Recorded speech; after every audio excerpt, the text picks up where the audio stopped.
chu hoặc tác thiện duyên thập địa u minh chi lý hoặc tuyên cáo xa tam đồ bãi sở độc chi lao đế lân vân ân hiu Phật bất vi bản thể nguyện kim tắc phả quan hội khải bất nhị môn khai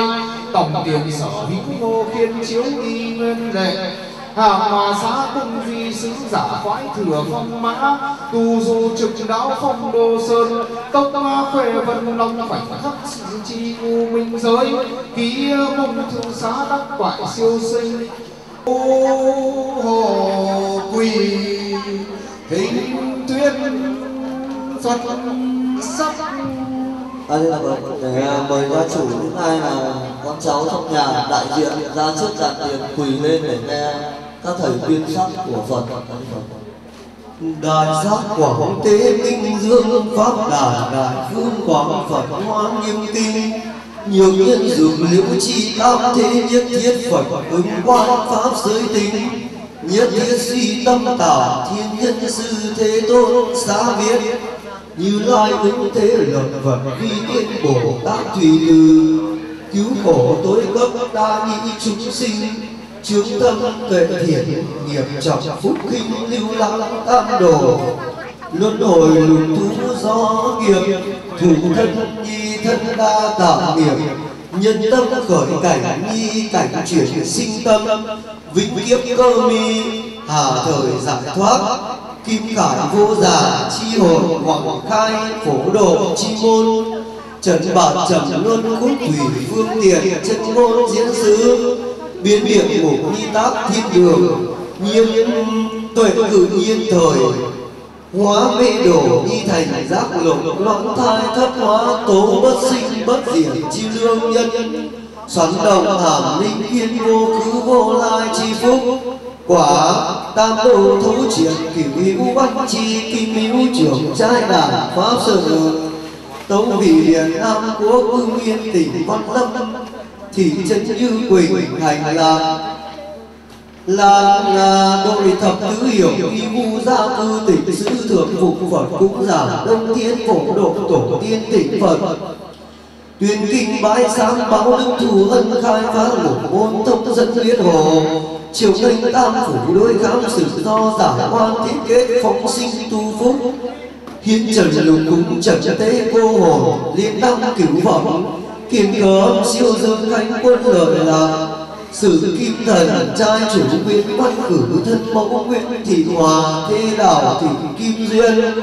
chúng tử nguyễn trường giang lê kim chi nguyễn ngọc tâm lê hồng phong nguyễn ngọc diệp nguyễn hiển khánh lê đức thịnh hiệu chủ nguyễn thị mùi chúng tôn chúng tử nguyễn thị an Nguyễn Thế Phong, Nguyễn Kim Toàn, Nguyễn Thanh Bình, Nguyễn Thị Giao, Nguyễn Hồng Sơn, Nguyễn Khuê Vi, Nguyễn Hồng Phúc, Nguyễn Kim Minh Hoài, Nguyễn Kim Quang Nam, Nguyễn Bình Minh. Cư tại Hai Bà Trưng quận Minh Khai phố, Hòa Bình hạng đệ thất tổ nhị thập nhất gia số nhất bách, linh cửu hiệu xuất chúng toàn tộc, quyến đảng ứng cần từ xưng phục vì kiếm kiến chân linh. Nguyên văn nhạc đức tôn chính hồn kiêu phi phủ tiến gia tiên nguyên công hảo chân linh nguyên văn lên chân linh nguyên văn tuân chân linh nguyên văn tuế nguyên thị mai chân linh nguyên văn siêu nguyên văn tùy chân linh nguyên văn hy nguyên văn côn nguyên văn tít chân linh nguyên văn thanh trần thị dương chân linh nguyên thị hoạt nguyên văn sóc chân linh nguyên thị xảo nguyên văn thuận đào thị tỷ Nguyễn Văn Vọng chân linh Nguyễn Thị Tuyết Nhớ Nguyễn Thị Thiết Nguyễn Văn Hợp chân linh Nguyễn Văn Thìn Dương Thị Hinh chân linh Nguyễn Văn Tỷ Nguyễn Thị Tùng Đỗ Thị Dù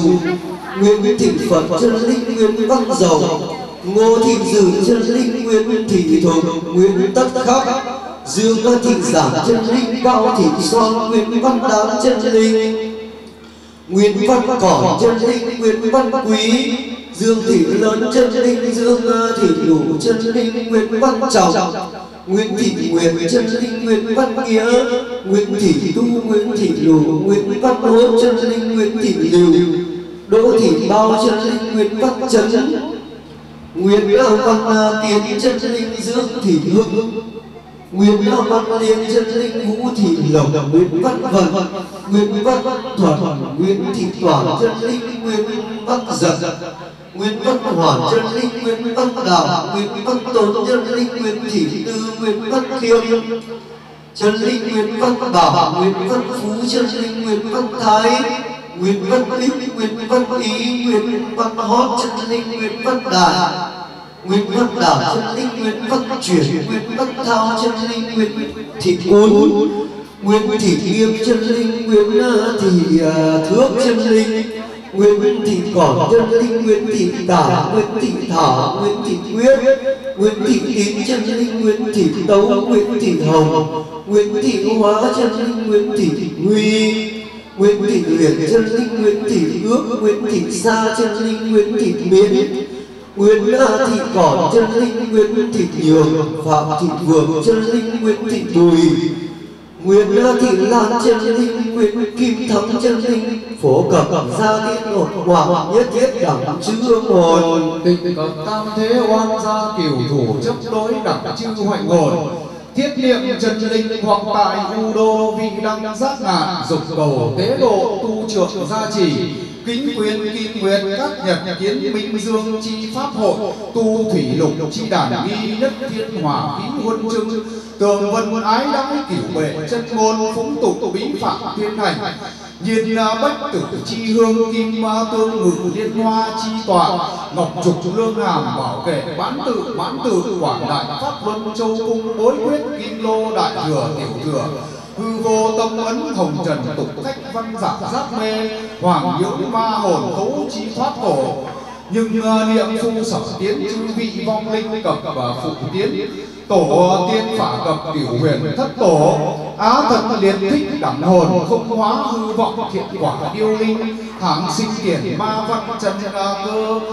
chỉnh trúc ô hà nhật tận, tức một hậu luân hồi khổ kiếp oan đầu trái tự kỷ thời hưu trục chúng thủ thường, hành quả báo Phật ân đáo xứ tịnh ứng giải thoát, cộng chứng sinh thăng nhất pháp giới chi nội, oan uổng trệ phách ma cấm cố ma hồn, hoặc thụ khổ thập bát buộc chung, hoặc báo cảm tam đồ lộ thường, trừ ngũ vô giám mục tội cứu nhất pháp Phật ân đáo xứ tận hành xá hiệu nhất pháp giới chi nội nhất thiết chúng sinh ngoạn hối tam bảo, vì bối nhị thân hoặc đạo phong oán vũ, hoặc sất điện kha lôi, đạo dục nhi thực tham sinh linh, tham lợi nhi hỷ thương tình nghĩa, tứ hành ác nghiệp vọng khởi ta phi nhất oan khiên câu lưu hữu nhật, minh trường giang siêu xuất vô kỳ Phật ân đáo xứ tất giai xá hiểu, nhất pháp giới chi lội tuyệt tự cô hồn, hàm oan trệ phách hoặc khổ thiên đậu ôn hoàng chí ách, hoặc nguy binh quang binh nhung thủy hỏa chi ngu, thiên niên chi hối bất hận bất ma cửu trùng chi hồn phi mạnh tích sân vi hỏa hụ, hỏa lan hỏa mã hỏa chi điện đúc khí thành kim, thụ thiết tố thiết sàng chi báo như tứ chủng tình tham thập khả lực Phật ân đáo xứ tất giai xá hiểu, nhất địa ngục đạo chúng do nhĩ bình yên tham sân ái dịch vọng thiết vọng sát đạo dâm tam đức đền phong lục giao quả báo hoặc trí siêu tràn bạt phế loạn chế loát khô tâm ẩm đồng, thực quyết chi đê mê kiếm thủ đau sơn chi khổ ách Phật ân đáo xứ tất giai xá hiểu, nhất các quỷ đạo chúng đầu sơn phúc hải khẩu diễm yết trầm bất đắc kiến lương thủy chi hình, khởi thức cam độ chi vị, tất kính nhất tiền thiên vị thiên giáo thân hậu yêu linh Phật ân đáo xứ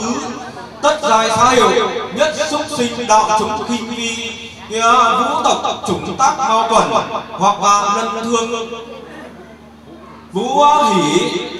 dĩ tào vạn mục chi na hoặc tính phá để xuyên y phụ thiên cân chi trùng chi trong hoặc lưu huyết vị can nhi thân thủ phân ni hoặc ai thanh vị đất nhi vũ mau thoát nạn như từ khổ báo ninh khả cụ trần Phật ân đáo xứ tất giai xá hiệu cộng chứng sinh thăng nhất u hồn đẳng chúng hoặc sinh vi tác phúc nhi vị mông hưởng thụ hoặc một hậu chi tiến nhi vị hoạch siêu thăng giai do ác nghiệp trọng thâm nghiệp thiện là căn ninh nạn như từ hữu cứu khởi viễn luân hồi Phật ân đáo xứ từ ư kim nhật hội sáng dĩ kết chứng vị kết chứng dĩ pháp giác vị pháp giác tận thành xá hiệu từ bi tam bảo như lai cảnh nước viên dung chi diệu quyết công đức thập phương vô lượng toàn bằng tế độ chi hồng ba nhậm lăng kiến kính minh tâm hà dụng sao ra đả tỏa nhĩ tỳ chúa giả cai án tào lưu đương duy bất nhẫn chi thiện đa nước thể tịnh sinh chi trí ốc khâm tư ân xá tam giới phụng hành tế thứ lâm thị tiên thập nhất nguyện vị thập kính nhật thời đương nam pháp sử sa môn phụng hành thế giới như không dụ liên hoa bất trường thủy tâm thanh tịnh siêu vì kẻ thù lễ vô thượng tôn đại thánh vô biên thân Bồ Tát đại thánh vô biên thân Bồ Tát ngũ phương thần chúa chúng linh quang khoảnh khắc giao trì giáng pháp đàn các chân vương cùng sinh hoa tỷ khai ông đạo lộ phá quan kim mộc thủy hỏa đông thổ đức đông tây nam bắc giữ chung giang nguyện tấn phong linh siêu Phật quốc nguyện cầu trai chủ bảo bình an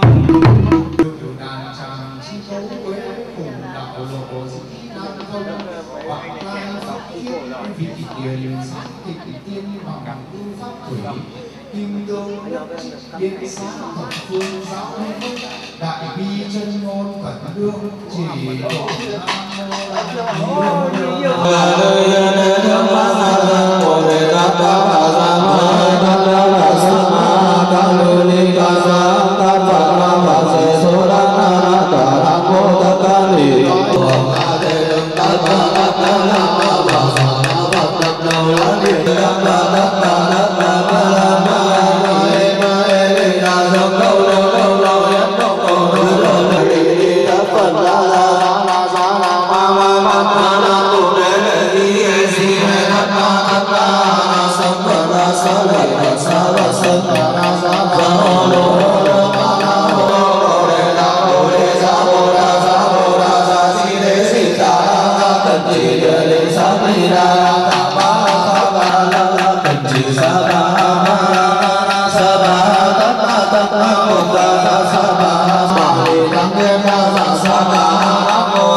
như bình thị chân hành lạc thôn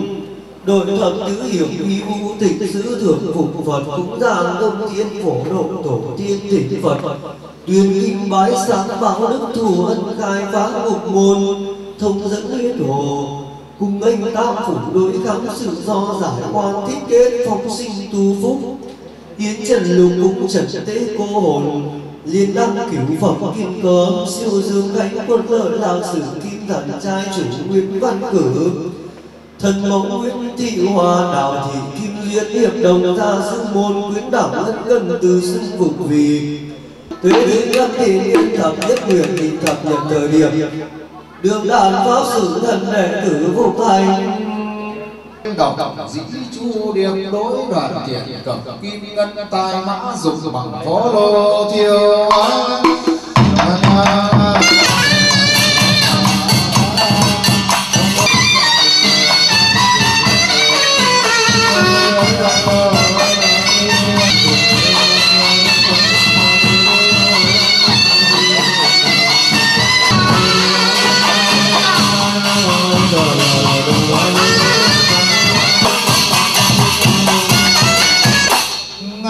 Phật tam giới sư tư sinh đại từ phụ thuyết pháp tại linh sơn độ nhân vô ức số. Bồ Tát Bá Phan Chiêu tiên đồng lai dẫn độ từ bi thủy cứu tiên các chư vong linh hồn sinh tịnh độ. Nam mô sinh tịnh độ.